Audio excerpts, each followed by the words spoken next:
Kejahatan cyber di Indonesia dalam 5 tahun terakhir menunjukkan peningkatan signifikan dan beragam yang didominasi oleh kasus kebocoran data di berbagai platform. Selain itu, serangan ransomware, phishing, penipuan online, dan peretasan situs web juga marak terjadi. Bersama dengan maraknya pembajakan akun dan kejahatan terkait judi online, serta konten ilegal. Nah, secara keseluruhan Indonesia telah memiliki kerangka hukum dan kelembagaan untuk menindak kejahatan cyber, namun tantangan tentu saja masih ada, khususnya dalam menghadapi perkembangan teknologi yang berubah begitu pesat dan semakin canggihnya modus operandi para pelaku. Insight kali ini akan mengungkap teknologi dan juga metodologi forensik yang dapat digunakan untuk mengatasi kejahatan cyber. Bersama saya, Desi Anwar.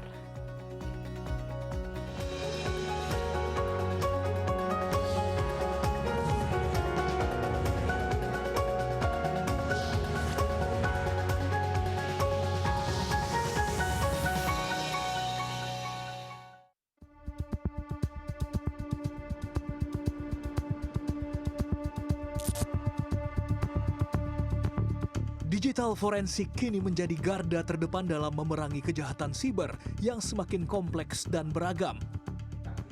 Disiplin ilmu ini melibatkan identifikasi, akuisisi, analisis, dan pelaporan bukti digital dari berbagai perangkat, mulai dari komputer, ponsel pintar, hingga perangkat IoT dan lingkungan cloud.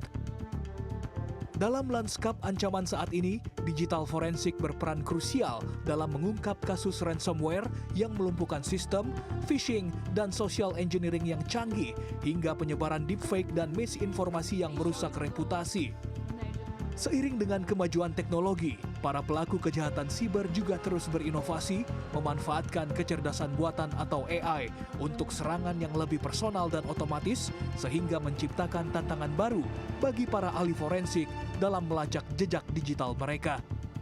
Untuk menanggulangi lonjakan kasus kejahatan siber, digital forensik terus beradaptasi dengan mengadopsi teknologi dan metodologi mutakhir. Meskipun demikian, digital forensik juga menghadapi sejumlah tantangan signifikan, seperti tantangan enkripsi yang semakin kuat pada perangkat komunikasi sering mempersulit akses terhadap bukti penting. Oleh karena itu, kolaborasi antara ahli forensik, penegak hukum, dan penyedia teknologi sangat vital. Dengan pengembangan berkelanjutan, digital forensik akan terus menjadi kunci dalam menjaga keamanan siber dan menegakkan keadilan di era digital.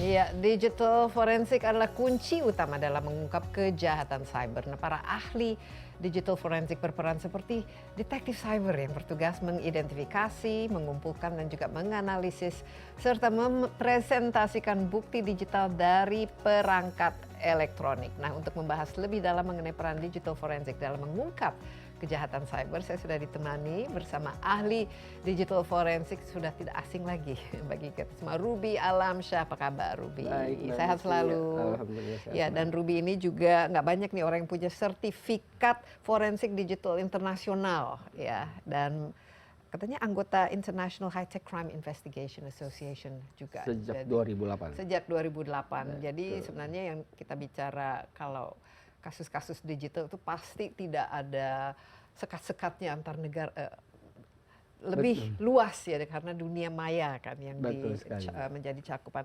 Tapi sebagai profesi mungkin dulu supaya kita tahu semua ini, kita sebagai pelajaran juga, edukasi bagi kita. Ada yang namanya profesinya tuh ahli forensik digital. Itu apa dan bagaimana digunakan ya dalam mengungkap kasus-kasus kriminalitas yang bersifat cyber? Baik, profesi itu biasanya disebut digital forensik analis. Nah, seorang digital forensik analis ini tugasnya adalah melakukan analisa terhadap barang bukti digital, jenis apapun. Barang bukti digital itu bisa berupa komputer, bisa berupa handphone, bisa berupa flash disk, server CCTV, dan semua teknologi device yang memiliki media penyimpanan itu bisa dijadikan barang bukti digital. Baik yang device-nya bisa diakses maupun yang ada di cloud, atau itu. di server-server. Nah, dari data tersebut dilakukan forensik imaging atau alias kalau bahasa umum itu cloning. Nah, kita cloning dulu tuh. Jadi forensik itu nggak boleh melakukan analisa terhadap barang bukti secara langsung, harus yang diduplikasi. Kenapa? Untuk menjaga keasliannya dan pasti dan nggak ada yang rusak nantinya, nggak ada yang tertemper. Nah, setelah di cloning baru masukin di lab barang bukti digital tersebut yang hasil kopinya, hasil cloningnya, baru kami lakukan analisa. Lalu kita sebelum proses analisis dilakukan, biasanya ada proses indexing segala macam yang agak lama. Nah, tapi biasanya kita lakukan diskusi sama klien, kebutuhannya apa, kasusnya apa. Nah, baru kita buat keyword search, buat data-data apa aja yang perlu dianalisa, perlu dicari. Nah, baru setelah itu kita menganalisa barang bukti digitalnya, mencari jejak digital yang terkait kasus itu aja, di mana apakah cukup di device-device ini saja, apakah ada di server lain, di komputer lain, lain-lain. Lalu baru kami menemukan detail kronologis sebuah kejadian, bisa memetakan bagaimana kejadian itu terjadi, pakai teknik apa, oleh siapa, outputnya apa dan kemana. Nah, baru kita sampaikan digital forensik reportnya, laporannya untuk versi individual ataupun untuk korporasi, untuk kepentingan pribadi, juga untuk kepentingan hukum. Nanti baru dilanjut kami di BAP sama polisi ataupun menjadi saksi ahli. Oke, dan selama ini sudah cukup banyak kan kasus-kasus yang ditangani oleh Ruby Alamsyah. Mungkin bisa yang best ininya dulu, yang sukses rate-nya itu tinggi atau mungkin karena kan cukup ada beberapa kasus yang cukup ini juga ya. Kalau yang tenar kelihatan dulu kasus pertama kali kami kasus itu tahun 2006 ada Risma kematian seorang artis di sebuah hotel, itu CCTV-nya kita analisa. Lalu ada kasus Antasari Azhar, pembunuhan Nasruddin. Lalu ada kasus pembunuhan Munir, kami satu-satunya sipil yang menjadi tim untuk Munir kedua di zaman Pak SBY, dan tim Munir kedua inilah yang berhasil mengungkap kasus Munir. Nah, itu bagaimana? Contoh keberhasilan itu bagaimana bisa sampai berhasil? Apa saja yang dilakukan? Dan saat itu kan mungkin dari segi teknologi kan bukan secanggih sekarang kan ya? Betul. Kebetulan kami diminta tugas oleh penegak hukum, diserahkan sebuah barang bukti digital, kita analisa, kita menemukan dokumen terkait kasus tersebut dan bisa digunakan oleh penegak hukum untuk memproses lebih lanjut. Nah, kebetulan sebuah dokumen walaupun tahun segitu sudah digunakan dibuat oleh komputer. Dokumennya jadi harus dokumen yang dibuat dalam komputer gitu. Betul, dalam komputer. Dokumen dengan tulisan tangan dan lain sebagainya. Nah, itu ada forensik yang lain. Betul. Forensik yang manual lah istilahnya, yang analog. Nah, kalau kami yang di digital, semua yang udah ada dari komputer, baik yang masih ada, yang udah dihapus ataupun yang nggak disimpan. Nah, itu kita bisa dapetin semuanya. Yang rame, yang paling besar lagi, yang rame masyarakat semua Indonesia tahu, kasus penyebaran video porno dua artis gitu kan. Nah, itu sempat ini menarik perhatian. Kita ditugasi untuk memastikan bagaimana apakah benar dua orang tersebut artis tersebut. Nah, saya menyebutkan kepada Mabes saat itu, bisa saya tentukan itu benar atau tidak, tapi bukan dari video yang beredar, tapi saya bisa lakukan forensik analisis detail siapa yang melakukan penguploadan di semua internet, semua platform internet sampai yang mendapatkan pertama kali. Nah, dan itu bisa jejaknya ditelusuri. Betul, dalam 2 minggu saya berhasil untuk mengungkap siapa saja yang upload dari Facebook, Kaskus, forum-forum internal, lalu dari Bluetooth dari BlackBerry seseorang, sampai yang pertama kali dari sebuah harddisk diambil dari si artis tersebut. Nah, dari situ kita periksa 23 orang, 9 orang bisa ditentukan jadi tersangka. Salah satunya adalah mahasiswa di perguruan tinggi di Bandung yang membuat ulang video tersebut, menyambung video tadi yang kecil-kecil jadi satu, sehingga bisa ditonton oleh orang lebih gampang. Nah, kebetulan kita dapat, gimana kita bisa dapetin si orang tersebut, menggunakan software apa, mengedit video tersebut sampai menjadi sebuah file betul beredar. Bisa di-trace ya jejak digitalnya itu. Nah, asal teliti, asal butuh telitian dan kerja keras, itu bisa. Karena jejak digital, apalagi kalau bukan hacker yang sesungguhnya, bukan yang niat atau profesional banget, jejak digital itu mudah dicari. Mudah sekali. Betul. Jadi jangan coba-cobalah untuk melakukan hal yang aneh-aneh karena gampang sekali ternyata di trace dan waktu itu bisa langsung terbukti ya. Terbukti dari mana sumbernya pertama dan lain kali sebagainya. sampai yang pertama kali ternyata staf dari artis Itu waktu tersebut butuh waktu berapa lama? 2 waktu itu? mingguan. Hanya waktu 2 itu. minggu. Hanya 2 minggu. Kebetulan waktu itu karena ditugasi oleh Mabes Polri, kami ditemani oleh penyidik. Jadi setiap kita nunjuk pemeriksa si A, si B, si C langsung diproses. Okay. Jadi kami dapat barang bukti cepat sekali waktu itu. Itu yang sukses ya. Ya, Kalau itu yang yang gagal Rate sukses kita success bisa berapa? dibilang 97-98%. Biasanya yang gagal hanya 1-2, itu di mana kita nggak bisa akses barang bukti digital. Kerjaan barang digital forensik itu harus mengakses barang bukti digital. Oke, jadi kuncinya kalau ada barang digitalnya itu bisa 97% itu success rate-nya. Betul. Wow, Karena luar biasa. karena udah pasti ada gitu jejaknya. Cara mereka menghapus, bagaimana menghapus, dari mana mereka mengelabui, dari IP berapa, pakai VPN dan lain-lain, itu tetap ada caranya. Karena semua jejak digital itu ada. Jadi walaupun sudah dihapus, di-delete dan lain sebagainya, Itu tugas forensik utamanya. jejak itu pasti ada. Pasti ada. Walaupun misalnya komputernya sudah rusak atau sudah dibuang ke laut terus ditemukan, itu masih bisa. Most likely bisa dengan cara Masih tertentu. bisa di-recover Betul. gitu. Contohnya misalnya handphone kejadian peledakan bom di sebuah hotel. Nah, kita pernah lakukan forensik. Logikanya kan handphone ini apa sih hancur gitu ya. Handphone ini pasti hancur. Tapi yang banyak orang nggak tahu kan memori ataupun data yang tersimpan itu dalam chip. Nah, chip itu sangat kecil kemungkinan untuk rusak total. Nah, kita ada teknik khusus di forensik melakukan chip off tuh. Chip itu kita pindahin ke donor handphone yang lain, bisa dibaca. Jadi kurang lebih. Tidak akan hilang itu data Tidak akan asal hilang. bentuk barang buktinya itu. Betul. Dibakar pun kalau nggak kena ke titik tertentunya bisa. Dan di diambil. cloud pun kan sekarang kan pakai cloud itu. Apalagi di cloud lebih gampang. Lebih gampang lagi Lebih justru. gampang. Lebih Baik, gampang. ini menarik sekali ini perbincangan kita. Kita istirahat sebentar ya, Baik. Ruby, tapi kita akan lanjutkan setelah yang berikut ini. Tetaplah bersama Insight with Desi Anwar. Kami akan segera kembali.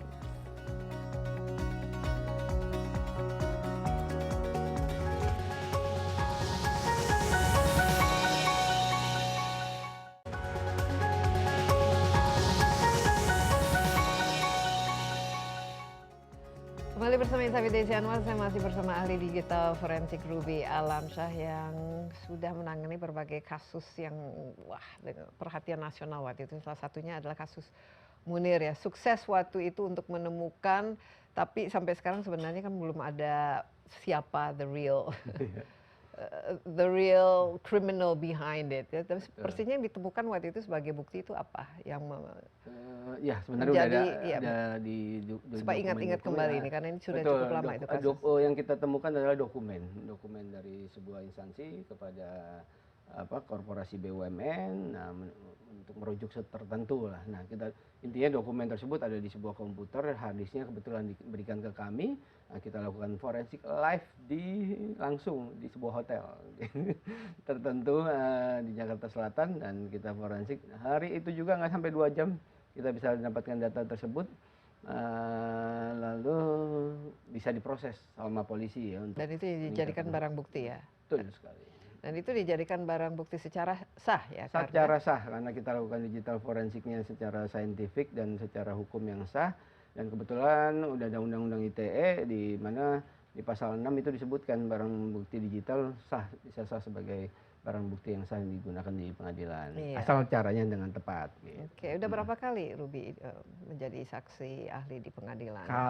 Kalau di pengadilan lebih dari 130-an dari 19 tahun ini, tapi kalau di BAP udah ribuan ya, kalau cuma BAP. Tapi kalau jadi saksi ahli di pengadilan kurang lebih 130. Dan ini sangat penting ya, ini penemuan sebagai saksinya ya. Betul, biasanya Dan kalau bisa membantu mengungkap kasus sampai tuntas lah istilahnya. Betul. Sampai ada pelakunya ditangkap dan kemudian bisa diproses secara hukum gitu. Tapi di sisi lain, saksi ahli digital forensik itu juga kadang di-hire oleh pengacara atau law firm di mana untuk membela klien mereka yang terdakwa nih. Karena apa? Biasanya kalau kami di-hire untuk di posisi lawyer, itu dibutuhkan untuk membuktikan apakah benar proses yang dilakukan oleh penegak hukum forensik digitalnya sudah tepat, sesuai, nggak menyalahi aturan, sah secara hukum. Nah, kita ambil angle itu. Nah, kalau dilakukan oleh penegak hukumnya salah, nah kami bisa nemuin, akhirnya bisa berguna bagi. Nah, itu yang dilemanya sih itu ya. Iya. Tapi satu sisi jadi buat pembelajaran semua pihak lah, bahwa lakukan forensik digital bukan hanya sekedar label aja nih untuk ini, tapi Ya, tapi memang ini harus menentukan tepat. nasib orang juga Betul dalam proses sekali. penegakan hukum ya. Tapi Betul. kliennya itu ya sampai saat ini kan sudah cukup lama kan ini Lang Buana menjadi saksi ahli, menjadi Ya. ahli digital forensik itu siapa rata-rata kliennya? Ya, kalau 2006 saya pertama kali mulai sampai 2012 itu kebanyakan penegak hukum. Sekitar 80-an% lah penegak hukum. Tapi 2012 sampai sekarang 80% lebih adalah korporasi, kebanyakan perbankan. Kebetulan kita cukup pengalaman banyak di perbankan, baik yang perbankan lokal, BUMN, maupun bank-bank multinasional sudah kami tangani beberapa kasusnya. Lalu juga ada individu-individu, biasanya high level, VIP atau VVIP tertentu. Ini karena biayanya pasti mahal ya ini. Enaknya salah satu kenapa alasan saya menjadi forensik digital di Indonesia, karena itu di Indonesia menarik, sudut pandang hukum itu untuk orang-orang tertentu yang berkasus hukum. Dan orang yang biasanya mampu membayar gitu. Betul, dan rela membayar berapa aja untuk sebuah kebenaran, keadilan, ketenangan, kenyamanan, dan lain-lain. Itu kalau ini rate card-nya kira-kira berapa? Red card-nya Tergantung apa yang apakah tergantung difficulty atau kesulitan atau ya biasanya tergantung ketenaran. Ya, kita ngelihat Success rate. biasanya kita fair aja sih. Jadi kalau untuk masyarakat umum dan ini kita tetap kadang kita pro bono kita berikan, tapi untuk orang tertentu, kasus tertentu, kita lihat dari value of the case jadinya. Tapi ada moral hazardnya nggak juga? Udah tahu ini sebenarnya orangnya nggak beres nih, tapi ingin membuktikan bahwa dia tidak bersalah dengan cara-cara yang nanti bisa digunakan supaya. Betul, kadang ada orang seperti itu, Mbak Desi, benar sekali. Tapi di awal kita berikan pernyataan dulu dan kita komit dulu, sama-sama sepakat. Kalau memang kamu nggak salah, saya bisa buktiin kamu nggak salah dengan cari barang bukti digital dengan tepat gitu ya. Tapi kalau kamu bohong ke saya, betul-benar kamu salah, saya tetap dapetin. Saya tetap bisa dapetin dan saya akan deliver itu juga. Terserah nanti mau dipakai apa enggak. Jadi hasil saya murni nggak bisa dirubah gitu. Yang penting dibayar aja. Salah sendiri yang mau bayar gitu ya. Pokoknya pernah kejadian sama salah satu law firm besar juga gitu. Dia ngomong ke lawyernya A bahwa dia tidak melakukan. Nah, kita yakin kalau karena mau membela dia, kita buktikan ternyata terbalik. Dengan body data yang ada, akhirnya malah terbalik ke dia, akhirnya ujungnya saya nggak dipakai di pengadilan. Ya, tapi sebenarnya seperti pengacara juga ya, salah atau tidak salah pengacaranya yang selalu menang gitu. Tapi ini memang banyak ya ahli digital forensik itu dari pihak swasta, bukan embedded. Biasanya kalau kita nonton film Siesta dan lain sebagainya, biasanya kan embedded dengan penegak hukum dan juga. Terus terang kalau yang head to head sama kami biasanya perusahaan Big Five ya, yang EY, KPMG dan lain-lain, mereka punya jasa itu, tapi jauh ininya, mereka lebih banyak ke finance. Kedua, swasta-swasta yang lain juga ada, tetapi banyak ahli di forensik digital di Indonesia menurut saya, tetapi nggak ada yang fokus seperti kami, di mana kita fokus dari 19 tahun yang lalu sampai sekarang hanya digital forensik aja. Dan misalnya kayak perusahaan saya, satu-satunya perusahaan di dunia kali ya yang menyediakan jasa digital forensik saja tanpa ada embel-embel jasa lain-lain. Betul, jadi kita murni jual otak lah istilahnya, gimana kita bisa melakukan investigasi dengan dari sudut pandang digital forensik. Timnya ada berapa sekarang? Kita cuma beberapa belas orang, tapi karena kita nggak menangani kasus-kasus besar, nggak menangani kasus-kasus umum lah istilahnya. Kita yang besar-besar dan yang perlu private, perlu yang konfidensial, makanya biasanya perbankan pakai kami gitu ya. Lalu memang yang karena kalau tim besar agak sulit ya menjaga kerahasiaan gitu kan. Kami ini semua kunci ya, kerahasiaan itu ya. Kita dari 19 tahun ini jual integritas gitu kan. Once integritas kita rusak ya selesai lah gitu kerjaan. Makanya integritas harus kita jaga. Jadi tim kita nggak besar, memang kita maunya sih santai, kerjanya santai, tapi bisa ngebantu orang lah. Tapi di kadang ada kasus beberapa bulan cuman beberapa kasus, tapi di saat Tapi yang ramai sekarang ini. rata-rata 1 tahun itu bisa menangani berapa kasus? Kalau yang paling cuman beberapa belas kasus ya dalam 1 tahun, kalau lagi sepi gitu ya. Tapi kalau lagi ramai seperti yang saat ini nih, Saat ini ramai karena kita kan kebanyakan tergantung ya kepada gadget, dan juga kita lihat semuanya kan berbasis digital technology. Tadi kan disebut misalnya perbankan, kita kemana-mana kan semua iya, ini mobile banking ya. mobile banking, pakai QR code, terus semuanya kita lakukan online. Ini berarti meningkat ya kan jumlah cybercrime-nya itu. Betul, betul. Jumlah cybercrime meningkat dikala kita digital platform kita meningkat dan pemerintah minta masyarakatnya untuk menggunakan meningkatkan digital ekonomi via lewat digital platform. Yang nggak terlapor sampai ke tipe presiden adalah selama ini cybercrime-nya seberapa meningkat. Padahal itu yang dimana para pelaku cybercrime itu yang banyak nggak orang tahu adalah mereka terorganisir. Cybercrime organization itu sindikat kan biasanya. Sindikat Dan bukan awalnya internasional yang dimulai dari Nigerian internasional, tapi sekarang di Indonesia sudah melebar banyak. Kan dulu internasional tuh ada Nigerian, ada Rusia, ada Bulgaria. Nah, selanjutnya seramnya 10 tahun terakhir ini berkembang di Indonesia UMKM Cybercrime Organization. Iya, kalau yang kita tahu misalnya ini mohon maaf di daerah Sulawesi Selatan, Sidrap, itu banyak pelaku kan kita lihat zaman dulu mama minta pulsa dan lain-lain sampai sekarang mereka. Nah kalau di sana tuh menargetannya itu UMKM. Betul kita istilahin ya karena kecil, satu ditangkap nyala lagi tuh besok bisa 10 gitu loh karena jadi kayak mereka startup yang karena murah, toolsnya gampang, SOP-nya ada, datanya ada, targeted, mereka tinggal jalanin, repeat aja gitu loh. Nah makanya kalau ditangkap satu dia nyala 10 tuh. Nah Sidrap targetnya ini retail yang mulai ratusan ribu sampai 10 juta lah, malah sampai 5 juta yang retail lah, tapi banyak masih. Nah, kasihan dari masyarakat yang justru jadi sasaran. Tapi ada satu lagi di daerah yang paling ini yang rendah ya tapi masif, tapi ada lagi yang paling besar di Indonesia di daerah Sumatera Selatan. Mohon maaf nggak disebut namanya nanti takut sensitif ya. Itu daerah terpencil tapi luar biasa. Kejahatan aktifnya itu targeted adalah bank-bank, platform-platform online itu sekali bobolin bisa puluhan atau ratusan miliar. Nah itu yang sulit ditangkap polisi, paling 1-2 kali polisi bisa nangkap, tapi ya kami sebut tadi UMKM karena apa? Masyarakat sekitarnya dibujuk rayu untuk mendukung mereka, membuat rekening palsu, membuat rekening penampung dan lain-lain gitu. Jadi ekosistemnya terbangun, ekosistem yang ilegal gitu ya. Nah tapi sangat menyeramkan lah, padahal dengan keilmuan mereka mestinya mereka bisa melakukan sesuatu yang positif lebih banyak. Mereka rata-rata black hacker gitu ya. Betul, betul. Dan mereka itu hanya mengcopy paste dengan teknologi-teknologi, teknik-teknik kejahatan yang ada di internasional sebenarnya. Jadi tidak perlu harus berpendidikan tinggi S3 dalam ini coding, programming dan lain itu tidak perlu sama sekali ya. Istilahnya kita gini, kalau zaman dulu hacker sebelum tahun 90 itu harus jenius.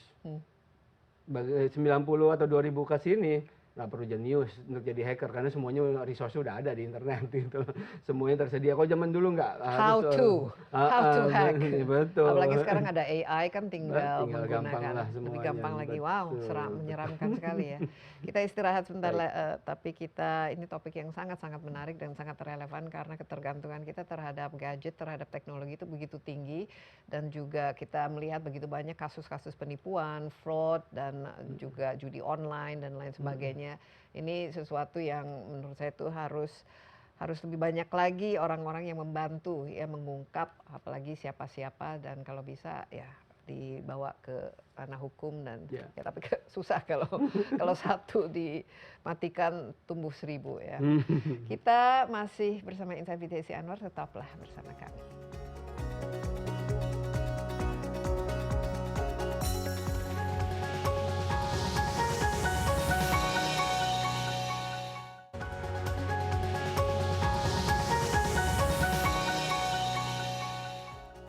Kembali bersama Insight with Desi Anwar, saya ditemani ahli digital forensik Ruby Alamsyah. Ini topik yang sangat menarik karena banyak sekali kasus-kasus yang istilahnya berupa penipuan ya, dan justru masyarakat awam ya sering sekali menjadi korban, apalagi yang kalau modusnya itu ya banyak lah sekarang. Dan karena kita melakukan kehidupan kita semua sangat tergantung dikontrol oleh gadget, tren dari cybercrime sekarang yang semakin meningkat dan juga mungkin modus operandi apa saja yang kelihatan. Masih kalau bahasa umumnya kan masih marak adalah penipuan online gitu ya. Penipuan online itu bisa beragam, nipu menggunakan phishing, habis itu social engineering untuk mendapatkan kredensial atau data-data mobile banking kita nih. Akhirnya mobile banking kita dia take over sama orang karena dapat tuh FA-nya, dapat OTP-nya gitu kan. Makanya bank kan selalu hati-hati penipuan. Betul. Sekarang penipuannya kena lagi misalnya targeted ke lansia khususnya karena dianggap lansia literasi digitalnya rendah dan khawatir. Social engineering adalah teknik utama selama ini udah puluhan tahun di dunia hacking adalah untuk melakukan penipuan kepada calon korban. Yaitu social engineering bertujuan untuk mendapatkan ketakutan dari korban, membuat dia panik, membuat dia terbujuk rayu, harus membuat keputusan dalam waktu segera. Sehingga biasanya tuh orang udah nggak realistis tuh kalau di waktu nggak bisa berpikir rasional. Betul, contohnya apa? Contoh konkret dan mungkin dari sini juga tips-tips untuk menghindari atau waspada terhadap. Misal contoh konkret kalau dulu misal ditelepon, ini ada saudara kamu kecelakaan gini, kan langsung transfer handphone yang di sana disuruh matiin, bisa diatur sama pelaku. Nah, yang sekarang ada nipu adalah ditawarin kamu harus akses link phishing ini, untuk agar menjaga mobile banking kamu biayanya nggak mahal. Ntar mulai besok kena 150.000 per bulan dibandingin sekarang. Saya ingat yang betul. Itu. Sesimpel itu. Nah, kadang bikin orang takut kan, tapi nggak. Atau misalnya cuman targeted cybercrime itu nggak hanya melulu menuju kepada individu masyarakat yang intelektualitasnya rendah, tetapi ternyata banyak juga kena yang S1, S2, bahkan S3 pun ada yang saya lihat kena, di mana saat diterima sebuah email nih, terima kasih telah membeli aplikasi ini di handphone Anda, ini invoice-nya, kalau Anda tidak merasa untuk membeli ini, silakan klik di sini gitu kan. Kadang ibu-ibu nih, saya nggak merasa beli, ini anak saya nih takut beli, dia langsung klik tuh untuk ngebatalin pembelajarannya, padahal yang dia klik itu adalah link phishing. Ditampilin sebuah website toko online tadi, Play Store misalnya, lalu masukkan data-data kredit card Anda, KTP Anda di sini untuk membatalkan transaksi, padahal itu datanya diambil untuk dilakukan pembobolan oleh si pelaku. Nah, social engineering banyak caranya dilakukan oleh pelaku. Nah, kadang orang dalam situasi tertentu lagi sibuk kah, lagi capek kah, nah disitulah mereka bisa kena biasanya. Nah, jumlah korbannya yang khusus di Indonesia atau bahkan ini kan seluruh dunia ya, betul, mereka melakukannya, ada sindikatnya. Ini semakin meningkat atau masyarakat sebenarnya semakin tingkat literasinya ada kemajuan lah dibanding 10 tahun yang lalu, atau justru semakin parah? Malah menurut saya semakin parah. Karena apa? Si pelaku cybercrime yang terorganisir ini kan mereka cari korbannya itu nggak di-create marketnya sama mereka, tetapi di-create sendiri oleh industri, oleh pemerintah. Banyak platform online nih, otomatis bagi pelaku cybercrime itu mereka, udah banyak calon nih, udah dia tinggal broadcasting tiap hari berupa email, SMS, WhatsApp, dengan tinggal nunggu mana yang ngeklik, mana yang terbujuk gitu kan. Nah tim mereka tuh bahkan banyak, yang banyak orang nggak sadar kesannya mereka sedikit individual aja, enggak. Itu mulai yang dari siapin data, membroadcast, memantau siapa yang kena, menyiapkan rekening penampung, mengambil dari rekening penampung, memindahkan kemana. Jadi itu benar-benar terorganisir. Terorganisir sekali. Nah, yang tadi kan disebut ada beberapa daerah, ada Sidrap, misalnya ada Sumatera Selatan dan lain sebagainya. Itu seperti apa UMKM ini terdiri dari siapa-siapa saja dan bagaimana mereka istilahnya menghindar dari apalagi kan sudah dikatakan wah ini di situ gitu tempatnya. Misalnya yang di Sulawesi Selatan, nah mereka tuh ada tim yang nyiapin teknologi ya, semua SMS broadcast, isinya apa, nanti ada admin yang ngeklik tiap hari ngebroadcast puluhan ribu nomor, lalu ada yang mantau siapa yang memproses yang kena target, lalu ada yang menerima telepon yang hasil yang calon korban tertipu, lalu ada yang pura-pura jadi orang kantornya, lalu ada yang mengakses, yang membuat rekening penampung atau mencari orang yang punya rekening yang bisa ditipu juga, lalu baru mencairkan hasil kerjaannya. Nah, itu ternyata nggak perlu orang-orang pintar-pintar, mereka udah ada SOP-nya dari dulu tempat bos yang lama yang udah ketangkep, dan mereka buat sendiri, SOP-nya udah ada, datanya udah ada, alatnya cuma beberapa ratus ribu, mereka tinggal jalanin cuma modal nekat gitu. Tapi dari segi penegakan hukumnya, berapa banyak dari mereka yang berhasil ditangkap? Kalau di Sulawesi Selatan itu cukup banyak sebenarnya kita dapetin info ataupun data dari polisian yang udah di ini, tapi lagi-lagi ya itu. Ya kalau kambuhan atau berani membuat lagi di tempat lain karena sangat mudah untuk beroperasinya.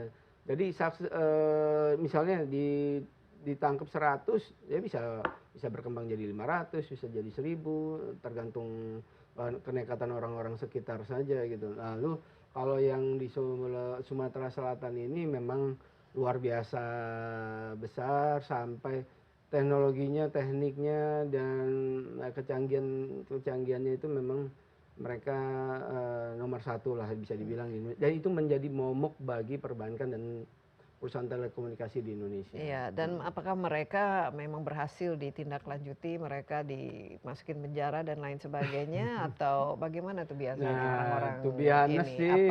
Apakah hukuman atau dari segi ininya setimpal dengan ya, walaupun saya nggak memantau 100% semua track record para penjahat cyber yang sudah pernah ditangkap, diadili dan dihukum, tapi dari 2009, 2010 kita nanganin kasus ATM skimming gitu ya, pembobolan ATM, itu kita pelajari bahwa setiap pelaku yang divonis di pengadilan nggak sampai 6 bulan itu bebas keluar. lagi? Bebas dalam artian kabur ya. Kabur. Betul. Nah, itu yang jadi jadi hal menarik, tapi siapa yang memantau masalahnya gitu kan.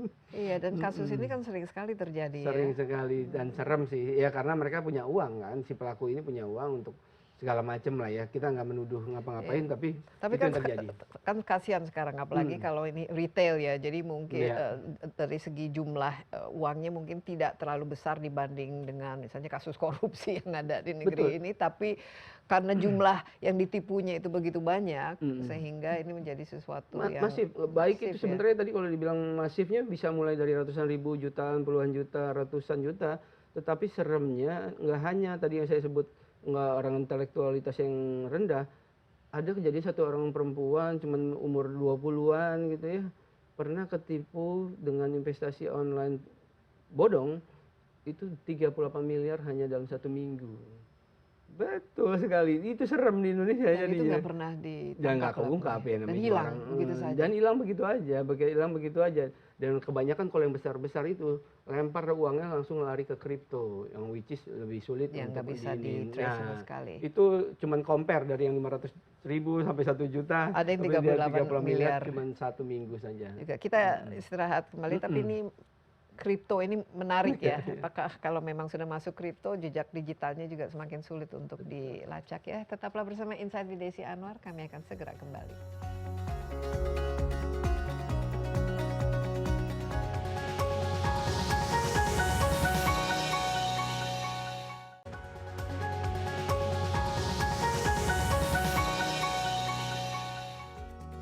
Kembali bersama Insight with Desi Anwar, saya ditemani ahli digital forensik Ruby Alamsyah. Kita berbicara mengenai macam-macam ya modus untuk melakukan istilahnya cybercrime, dan cybercrime kan lumayan cukup banyak ya. Tapi kalau saya lihat itu akhir-akhir ini kan ada misalnya menggunakan AI. Nah, AI kan bisa suaranya, wajahnya dan lain sebagainya. Itu tingkat kesulitan untuk mengungkapkan penipuan atau pemalsuan, pencurian identitas dengan melakukan AI itu bagaimana? Jadi AI memang digunakan sebagai tools baru oleh pelaku ini untuk melakukan phishing 2.0, melakukan social engineering 2.0.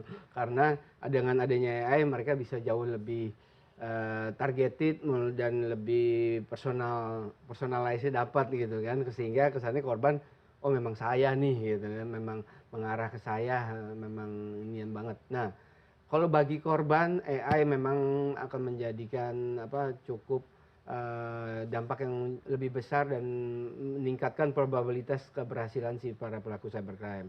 Tapi di sisi digital forensiknya kami nanggepi AI sebenarnya mudah dideteksi. Kalau bagi kami bagi kami kita ada toolsnya, baik itu tools yang open source maupun yang komersil. Sebenarnya dengan kasat mata dan baik baca ataupun melihat itu juga sebenarnya AI bisa kelihatan. Tetapi kan kalau bagi masyarakat enggak. Nah, AI di satu sisi pula di digital forensik pun kami sudah mulai tools-tools forensik itu dikembangkan tambah dengan opsional tambahan modul AI, di mana kami bisa membuat terang sebuah kasus jauh bisa lebih cepat daripada yang sebelumnya. Jadi dengan menggunakan AI. Dengan menggunakan AI. Jadi AI memang sama lah seperti pisau dapur ya, bisa bermata dua. Ya, gitu. sama seperti hacker kan, bisa white hat yang baik-baik seperti Ruby, atau mungkin yang black hat ya, yang jahat. Ini di Indonesia ini mungkin ini rasio antara white hat dan black hat ini kesannya kalau di white hat tuh nggak ngetop, nggak keren, nggak gimana gitu ya. Makanya banyak komunitas yang hacker lah istilahnya. Dari zaman dulu, dari tahun 90-an tuh udah marak. Tetapi yang white hat itu kadang nggak mau disebut hacker lah ya, walaupun pakai kata-kata ahli. Ya biasanya IT security consultant. Iya. Jadi profesinya jauh lebih keren lah kedengarannya. Tapi sebenarnya kan mereka jago nge-hack juga kan. Mestinya. Dan sebenarnya kalau black hatnya itu jago dan ingin memiliki income yang lebih sustainable kan bisa jadi konsultan forensik ya. Tinggal hidup ini pilihan. Hidup ini pilihan. Serangan cyber misalnya sekarang kan apalagi bisa serangan cyber kepada satu perusahaan, suatu institusi atau bahkan satu negara gitu. Itu seberapa sulit untuk melihat siapa pelakunya di balik itu semua. Yeah. Oke, any case misalnya kita ransomware di sebuah operator telkom pernah kita tangani, di sebuah bank kita pernah tangani. Intinya kita dapat root cause-nya, penyebabnya, dan kita bisa memberikan rekomendasi gimana mereka nggak kejadian lagi ke depannya. Tetapi kita juga bisa mendeteksi, identifikasi, bahkan mengejar pelaku kalau dibutuhkan. Nah, balik itu pertanyaan terkait siapa mau ngelacaknya itu tergantung kebutuhan dari klien gitu. Biasanya siapa yang mampu. Betul, biasanya effort kan besar, apalagi kalau lintas negara ada kesulitan-kesulitan tertentu, tapi untuk beberapa klien tertentu mereka rela. Misalnya kehilangan 10, mereka rela keluar 100 demi ya nama baik, demi reputasi dan lain-lain. Nah, kalau misalnya seperti ya pencurian data, pembobolan data, atau apalagi sering juga kan membantu pemerintah untuk melacak kasus itu, biasanya sukses rate-nya sama di atas 97% ini. Kalau pelakunya lokal, ya sukses rate-nya tinggi juga. Tapi kalau kebanyakan pelakunya itu gabungan lokal sama luar, di mana yang lokal ini menjual datanya ke pihak luar. Itu gitu. Bagaimana cara? Nah, kita kendala biasa di kripto, biasanya kendala si pelaku lokal pun juga nggak kenal tuh sama pelaku luarnya gitu, karena ada metode komunikasi dan proxy anonymous tertentu lah, sehingga si pelaku yang di luar itu nggak ketahuan, nggak kedetek, karena FBI aja biasanya sulit untuk menangkap mereka. Nah, kita nggak sampai nangkap yang di luar biasanya. Kita pernah sekali nangkap yang di luar hanya di sebuah negara di Eropa, di Spanyol, pernah bantu penegak hukum sampai dapetin orangnya seperti itu. Itu karena ada apa? Permintaan dari luar atau permintaan dari lokal kita kebetulan itu namanya ada mutual legal treaty itu. Nah, itu dijadikan inilah barter lah. Nanti bantu Polri saat ini, nanti ke depan Polri akan bantu negara. Itu apa kasusnya? Waktu itu terkait terkait pembunuhan. Itu berhasil dilacak, diungkapkan. Kebetulan orang asing saat itu dia kabur ke sana, yang dibunuh orang lokal di Indonesia. Dia kabur, dia pakai fake IP di Surabaya. Polisi tadinya nyari-nyari di Surabaya, begitu saya lacak itu sebenarnya posisinya di Spanyol, nah barulah habis itu diubar ke Spanyol. Iya, kalau sekarang kan mungkin gampang ya, find my phone. Siapa yang mencuri HP saya? Wah, ternyata udah dibuang di sungai misalnya, kan kelihatan kan di situ. kurang lebih. Nah, cryptocurrency ini kan dipakai untuk ini biasanya uangnya itu Last mile ya. dikonversi ke kripto. Itu seberapa besar kesulitannya untuk Memang kripto secara teoretikal lebih sulit ya kesannya untuk dilacak, tapi bisa sebenarnya. Tapi effort memang lebih besar dibandingin kita melacak follow the money di rekening-rekening bank normal gitu atau di platform-platform online biasa. Tapi kalau di kripto memang membutuhkan waktu dan ketelitian tinggi untuk mendapatkan pattern dan mendapatkan data yang besar banget, lalu mencari patternnya dan mencari sedikit celah kesalahan pelaku.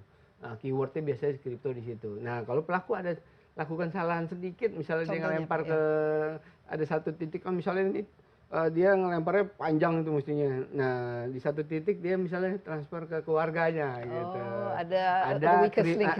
Ada kripto ke sesuatu yang non kripto. Nah di situ baru terdeteksi. Betul, salah satunya itu. Jadi tapi kripto kan saya lihat kan semakin digunakan sebagai currency untuk para penjahat-penjahat ini ya. Kalau ini kan di luar pemantauan dan di luar kuasa yang institusi formal seperti perbankan dan institusi finansial itu, kalau dilihat itu ada berapa ya yang beredar dari hasil uang curian dalam bentuk kripto. Yang ini saya bisa pastinya dahsyat sih, luar biasa, itu pasti udah triliunan di atas unbelievable angkanya. Tapi kalau saya pribadi sendiri yang saya tangani 12 bulan terakhir atau 1 tahun terakhir ini, itu kita udah yakini 1 triliun rupiah sudah beredar di kripto untuk kejahatan pembobolan di Indonesia gitu loh. Itu yang kami tangani aja gitu loh, kita sendiri ya, belum kasus-kasus lain gitu ya, belum yang ditangani oleh polisi dan lain-lain. Itu 1 triliun dalam 1 tahun. Itu sesimpel itu, dan cuman ke beberapa entitas aja gitu loh, ke platform online. Nah, di mana itu salah satu hal yang belum diatur secara cermat di Indonesia adalah itu, crypto exchanger di Indonesia itu belum diatur seketat dengan perbankan, sehingga terkesan tempat mereka bisa menjadi lalu lalang duit kejahatan dengan lebih gampang daripada beredarnya di perbankan. Jadi money laundering kan juga sekarang bisa pakai kripto. Betul sekali. Nah, kita perlu penguatan di situ, di mana crypto exchanger itu harus lebih ketat diawasi oleh pemerintah. Tapi tadi menarik, weakest link-nya kalau mereka mengankripto misalnya mentransfer ke mata uang gitu, itu bisa langsung kelihatan ya. Kalau dicari gitu. Betul, bukan. Sebenarnya bukan mata uang, sebuah wallet address atau crypto address yang pernah terpublikasi atau ada datanya gitu kan. Biasanya mesti kalau pelaku kan nggak ada tuh data-datanya di online, di medsos, di mana-mana. Tapi dia daftar ke sesuatu, dia transfer ke sebuah wallet address tertentu, ternyata wallet address itu adalah orang tertentu yang lingkaran keluarga dia ataupun yang ada identitasnya. Betul, yang ada identitasnya. Itu baru bisa diuber dari situ tuh celah. Nah, di mana tadi seperti disebutkan, instansi di Indonesia ada salah satu yang kurang benar, seperti Mbak Desi sebut, bahwa PPATK itu mentok sampai peredaran kalau sampai di kripto. Nah, berarti kan kita memerlukan nih penguatan di PPATK juga, gimana PPATK itu bisa menelusuri kripto jauh lebih optimal daripada yang sekarang, di mana udah dipastikan kripto memang menjadi tujuan Tapi utama. apa yang dibutuhkan untuk bisa melakukan itu? Karena kalau kita lihat nih orang-orang ini kan mereka gerak itu cepat ya, selalu beberapa langkah kan di depan regulator. Nah, seremnya adalah yang kami tangani ataupun yang kami perhatikan adalah pelaku cybercrime sama pelaku money laundering ataupun penerimaan dana itu bisa berbeda. Jadi ada yang ngebobol, ada yang menerima hasil uangnya nanti bagi hasil. Jadi ada semacam penadah. Betul, semacam penadanya tapi organized crime juga. Wah, dan itu semua jadi berbasis komputer ya. Jadi seperti misalnya mencuri motor ya. Ada satu daerah yang memang jadi tampungan. Ya, kurang lebih akhirnya jadi tidak ini bisa dilacak.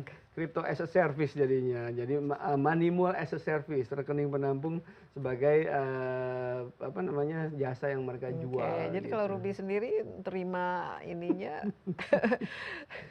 Rupiah terima dalam rupiah atau rupiah aja, kita imbalannya main dalam normal aja gitu. nggak pakai kripto. Nggak pakai kripto, kita nggak main malah. Situ. Oke, kita istirahat sebentar. Baik. Ruby masih ada satu segmen. Menarik sekali ya ini. Jangan kemana-mana dulu, Insight with Desi Anwar akan segera kembali.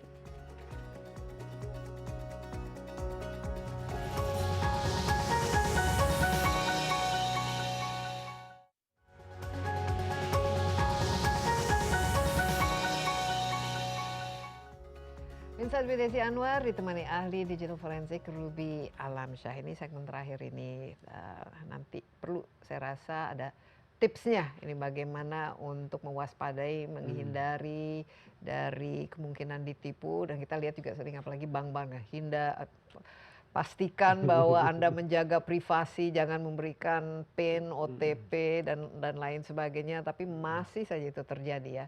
Penipuan online ini sangat-sangat marak. Nah, kalau sudah dilakukan dengan sindikat asing. Saya pernah wawancara seorang korban human trafficking.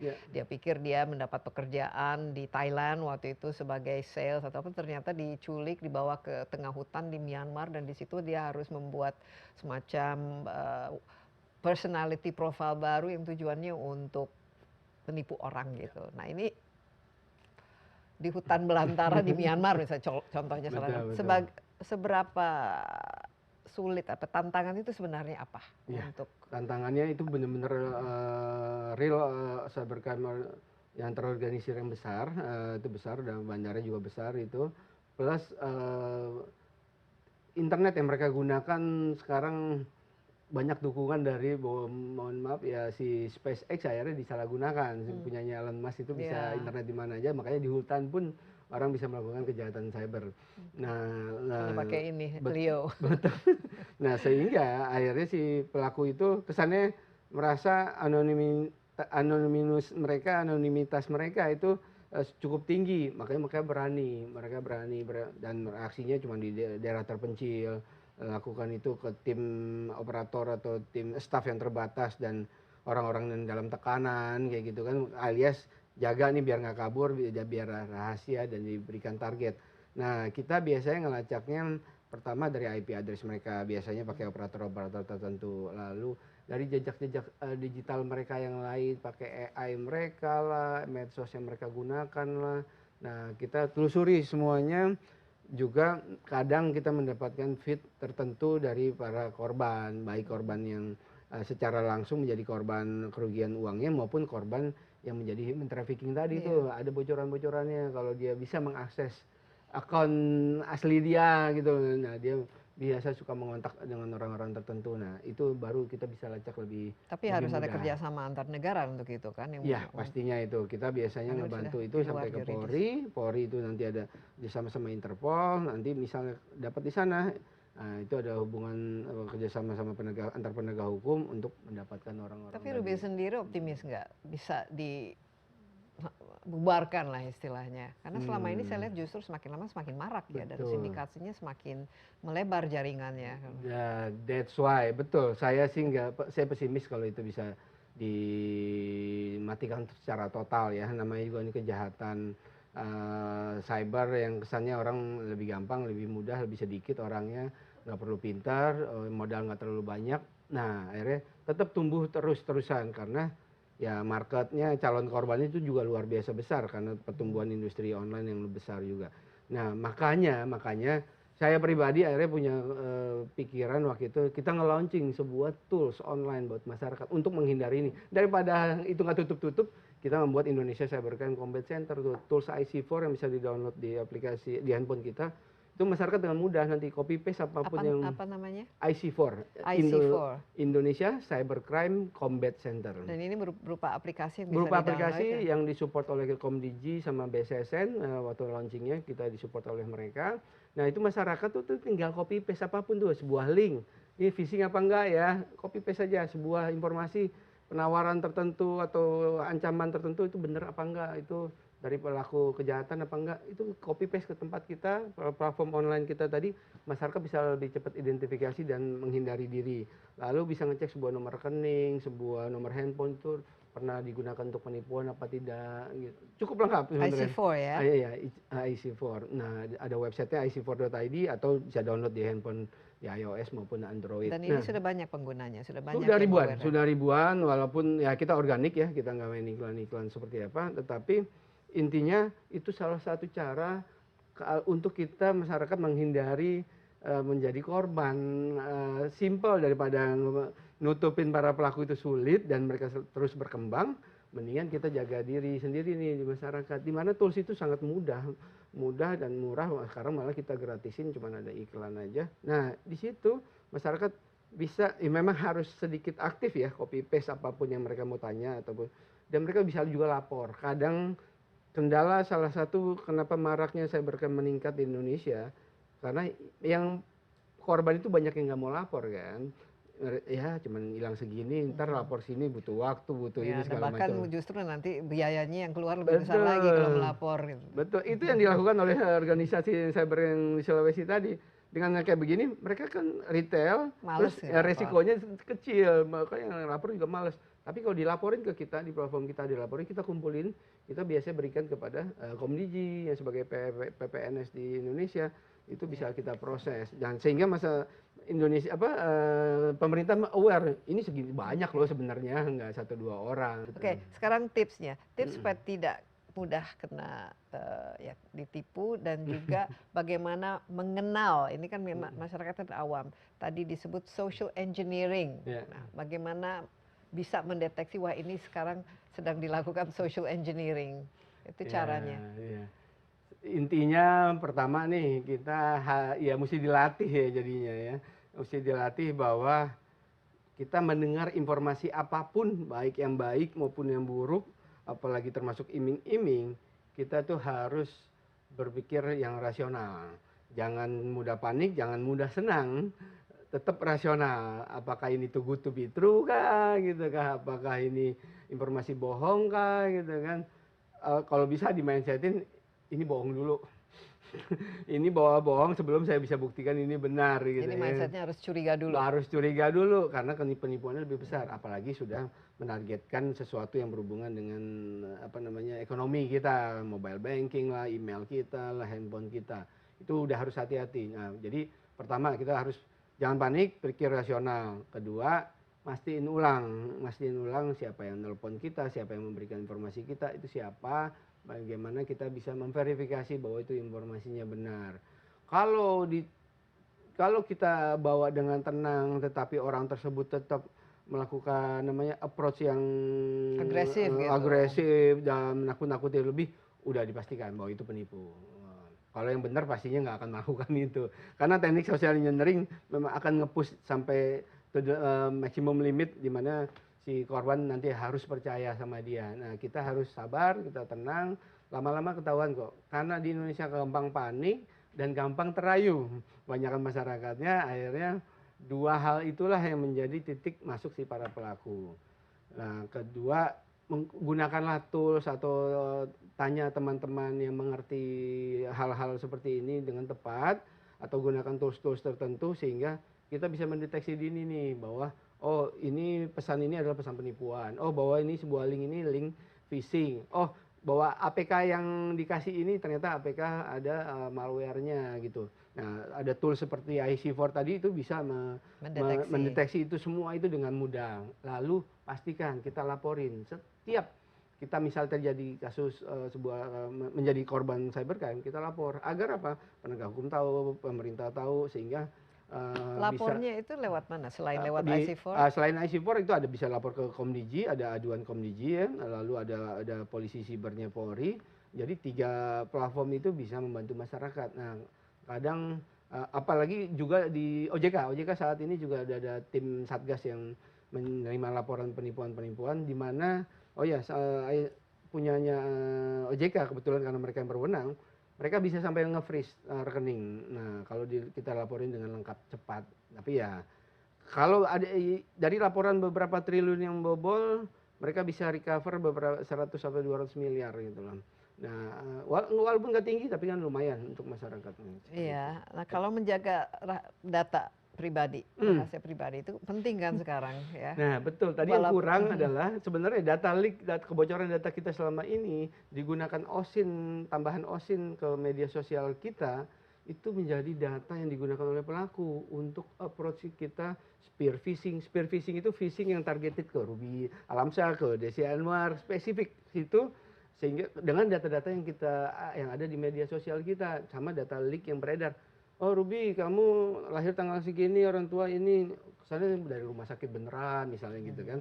Nah, data leak itu kita pastikan sebenarnya kayak di IC4 juga ada tools, masukkan email kita yang digunakan di platform apapun untuk ngecek pernah nggak data kita bocor di kebocoran-kebocoran sebelumnya, agar kita mastiin apa aja tuh yang bocor, kalau bocor di mana dan apa aja. Kita dari 2019 sampai sekarang itu data leak udah miliaran data yang sudah bocor di Indonesia.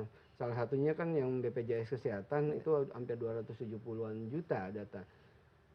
Kalau kami menjadi pengamat di data leak Indonesia selama 6 tahun terakhir ini, semua data pribadi Indonesia udah ada semua. Nah, kalau untuk data leak itu lebih banyak human error-nya atau lebih banyak karena memang platform online yang salah. ya, Kebanyakan kalau data leak itu kan mestinya yang masif tuh biasanya, yang jadi dia ngebobol sebuah platform online tertentu sehingga platform online itu bisa diambil datanya.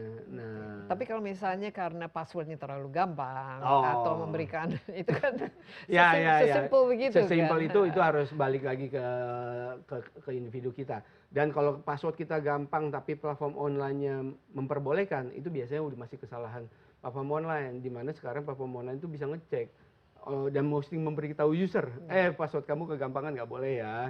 Nah itu ada syarat, ya berarti si platform online ini nggak comply sama standar security tertentu. Oke, jadi jagalah diri Anda, jangan jadi korban social engineering. Dan kalau dapat telepon di jam 12 malam dengan ini harus tenang. curiga dulu. Betul, harus curiga dulu, jangan terlalu langsung percaya, jangan mudah takut, jangan panik. Iya, baik. Dan tujuan cybercrime masih itu ya? Financial ya, rata-rata ya. Masih banget yang kami tangani ya. Tapi kalau yang state actor untuk antar negara kita belum tangani karena udah ada instansinya. Iya, Ruby, terima kasih banyak atas insight-nya, luar biasa, dan juga ya tips untuk mengingatkan kita supaya kita tidak menjadi korban penipuan. Dan ya sekali lagi terima kasih. Demikian Insight with Desi Anwar kali ini. Jangan lupa Anda juga dapat menyaksikan tayangan ini di cnnindonesia.com dan juga di YouTube CNN Indonesia Insight with Desi Anwar. Sampai jumpa, stay safe, bye bye.